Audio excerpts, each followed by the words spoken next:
Anak ayam bertanya pada induknya, "Mak, kita semua kok namanya sama yaitu ayam?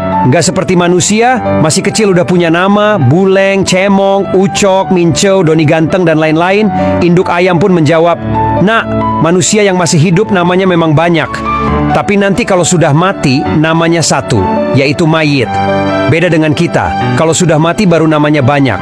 Ada ayam goreng, ayam bakar, ayam penyet, sate ayam, opor ayam, gulai ayam, rendang ayam, dan masih banyak lagi."